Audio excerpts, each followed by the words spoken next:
I could ask one question. Hello, I'm John Sitchon. I'm a journalist by profession. I've been working as a journalist for 5 years, and I'm the current Cebu Chairperson of the National Union of Journalists of the Philippines. Hello, I am Reina Aureo, Editor-in-Chief of ang Suga publication, the official student publication of Cebu Normal University. Hi, I'm Max Limpag. I cover Cebu for Rappler.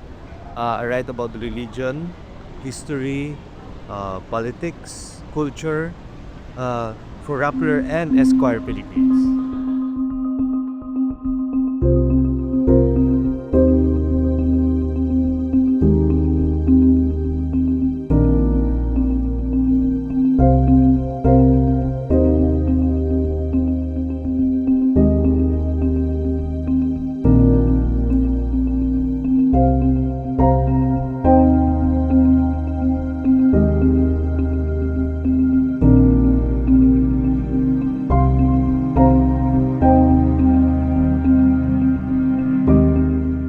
Now, if I could ask one question to a journalist, is that how would you deliver to the people a proper message without any bias, without any personal bias, and making sure that your information or facts is very credible and has many sources or good sources? And to put it simply is, how would you show the people the two sides of a coin? I think what's important is to first recognize what are your biases. So you have to be aware in order to guard against it. I always make sure that every piece of information that is being disseminated to the public has underwent a very excruciatingly tedious editing process. As journalists, I think it's really important. We take pride in calling ourselves light bearers. So we have to make sure that this light is all encompassing. It has to be unbiased. It should not be selective. When we deliver the news, the means that we utilize are primarily focused on things that are objective. When we ask or vet information, we make sure to check our sources. Check their background and then check the documents side by side. These are objective methods that we utilize. And in fact, this is an advice to the reporters. You get more than what you think TP. Sometimes we have because of the amount of work that you need to. We're sometimes tempted to say, this is more than we have. No, you have to really do a lot of field work, because when you have data, when you have all these interviews, you are bound to produce something that's is a representation of truth that you can gather at that point in time. If I'm biased, then I'm biased towards the truth. I'm biased towards the social good. I'm biased towards democracy. It's more of, this is what the people are saying. And if we choose to believe in something, at least we believe in the truth. I would like to ask them on how giunsa nila prepare ilahang report. Not to be biased, to be clean, and then mas maayo tingay nga more knowledgeable gid sila. Syempre, I don't use CTTO. That's number one. But number two, like I mentioned, being able to vet your sources is also tantamount to holding people in power accountable. Guarding against inaccuracy, guarding against personal biases, all have to do with doing a lot of fieldwork, talking to a lot of people, going over a lot of data. That's the thing. After one's coverage, after you write your article, it has to undergo, as I've said, extensive polishing, editing, proofreading. And then aside from that, our editors make sure that the articles are very well validated, the sources are complete and credible as well, and we just make sure that everything that we let out to the public won't be causing any inconvenience or any further problems. So, for instance, if you see like 3 pages of articles that I've written, the notes for that would probably 50 pages or even going to 100. It already had pages and pages of interview notes, pages and pages of data. That way, I'm confident I have factual basis for every assertions that are in my report.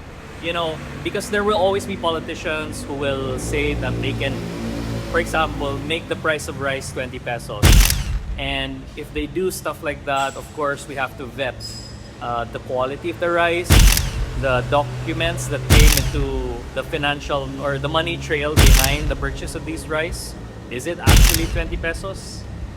So a lot of these things are easily vetted, not just because there are professionals and experts who are capable of giving us analysis and insight, but also there's a huge trail of papers, documents, and information that we can use to, of course, subject all of these information to the truth.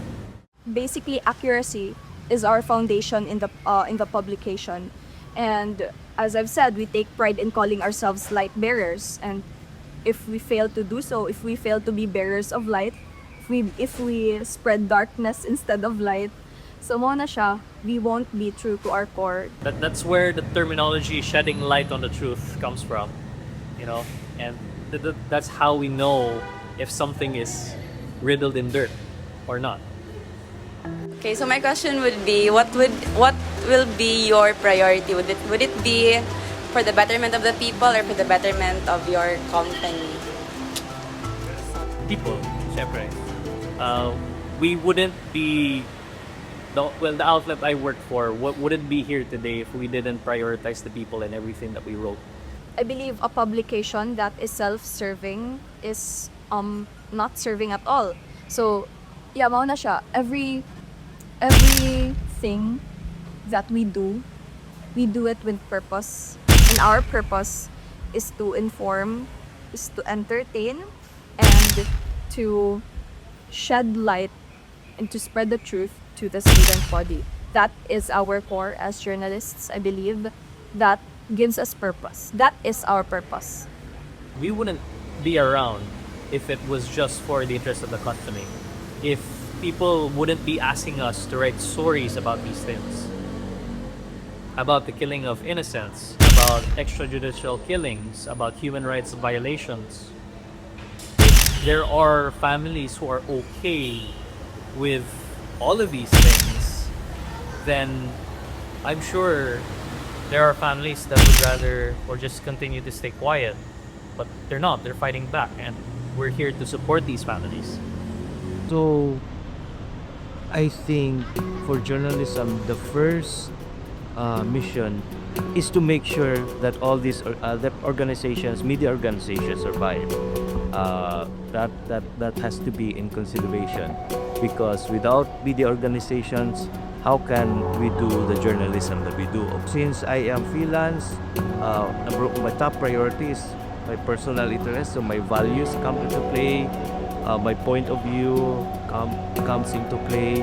But it is also the case that many media companies nowadays are facing existential threats of their survival.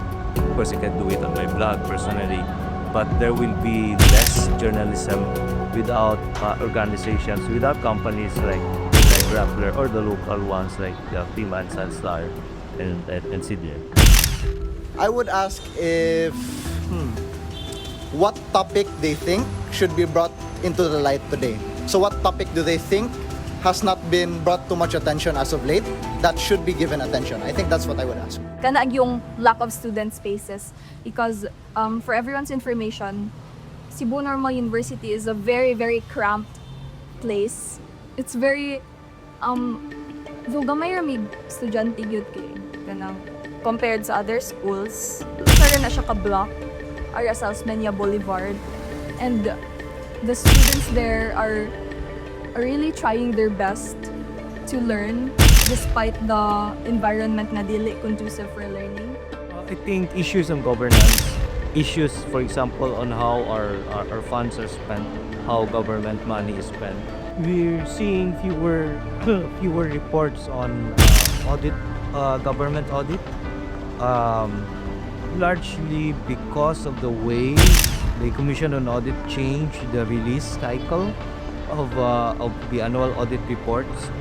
Unlike the years before, when you'd have more reports about how the different local government units in Cebu spend government funds. So that, I think, is important because it impacts on everything. Because poorly spent government funding will result in bad projects, will result in bad services. Well, definitely voters' issues are very important. It's very important to highlight the concerns of the marginalized groups. We're talking about farmers who are afraid of reclamation projects. The average household in the country, in local areas, in rural areas, who are suffering from not just low minimum wage, but also suffering from a lack of good access to water, good access to electricity, but also, I guess, political dynasties are a hot issue as well. So these are things that we need to be able to talk about and not be afraid to talk about, so that we can hold individuals in power accountable. Kuan lang, like, kanang, is it still worth it to take the risk of becoming a journalist in this day and age? Oh, they say that journalism is dead, or it's a dying profession, print media is a dying profession. I'd like to argue otherwise because I don't think it's dead. Because it is a sad reality that the traditional media will not be able to give you even a living wage.